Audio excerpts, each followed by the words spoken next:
ದೇಶದ ಹಿತಕ್ಕಾಗಿ ಮತ್ತು ಶಾಂತಿಗಾಗಿ ಹಜ್ ಯಾತ್ರೆ. ಬಾಗಲಕೋಟೆ ಜಿಲ್ಲೆ ಬನಾಟಿ ನಗರದ Junaid tours and travels company ವತಿಯಿಂದ ಇವತ್ತು 50 ಜನ ಮುಸ್ಲಿಮರು ಪವಿತ್ರ ಸ್ಥಳವಾದ ಹಜ್ ಯಾತ್ರೆಗೆ 50 ಜನ ಯಾಂತ್ರಿಕರು ತೆರಳಿದರು. ಭಾರತ ದೇಶದ ಸುರಕ್ಷತೆ ಮತ್ತು ಶಾಂತಿಗಾಗಿ ತಮ್ಮ ಅಳಿಲು ಸೇವೆಯನ್ನು ಸಲ್ಲಿಸುವ ಸಲುವಾಗಿ ಸಾವಿರಾರು ಕಿಲೋಮೀಟರ್ ದೂರದ ಪವಿತ್ರ ದೈವಿ ಸ್ಥಳಕ್ಕೆ ತೆರಳಿದರು. ಈ ಸಮುದಾಯದ ಉದ್ಯಮಿಯಾದ ಇರ್ಷಾದ್ ಅತ್ತಾರ್ ನೇತೃತ್ವ ಪ್ರಯಾಣ ಬೆಳೆಸಿದರು. ಇವರನ್ನ ಅಂಜುಮನ್ ಕಮಿಟಿ ಮತ್ತು ಮುಸ್ಲಿಂ ಸಮುದಾಯದವರು ಬೀಳ್ಕೊಡುವುದರ ಮುಖಾಂತರ ಶುಭ ಹಾರೈಸಿದರು. ವರದಿ Mujamil German. Juned Haj and travels tour and travels ಇವರ ನೇತೃತ್ವದಲ್ಲಿ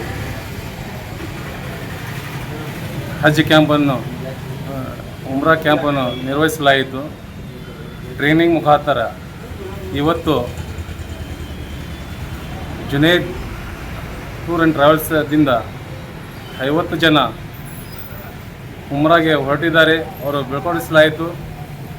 ಇದೇ ಸಂದರ್ಭದಲ್ಲಿ ನಮ್ಮ ಇರ್ಷಾದ್ ಅತ್ತಾರ್ ಅವರ ನೇತೃತ್ವದಲ್ಲಿ ಸೌಭಾಗ್ಯ ವಿದೇಶ ಪ್ರವಾಸ ಸುಖಕರವಾಗಲಿ ದೇವರಲ್ಲಿ ಪ್ರಾರ್ಥಿಸಿ ಇನ್ನೊಮ್ಮೆ ಕರ್ನಾಟಕ ಆಗಲಿ ಬಾಗಲಕೋಟೆ ಡಿಸ್ಟಿಕ್ ಆಗಲಿ ನಮ್ಮ ಭಾರತ ದೇಶಕ್ಕಾಗಲಿ ಶಾಂತಿಯ ಪೈಗಾಮವನ್ನು ಸುಖ ಸಂದರ್ಭದಲ್ಲಿ ಹೋಗಿಸಿಂದ ಪ್ರಾರ್ಥಿಸಬೇಕೆಂದು ಅವರಲ್ಲಿ ನಮ್ಮ ಸಮಾಜ ಪರವಾಗಿ ಕೇಳಿಕೊಳ್ಳುತ್ತೀನಿ.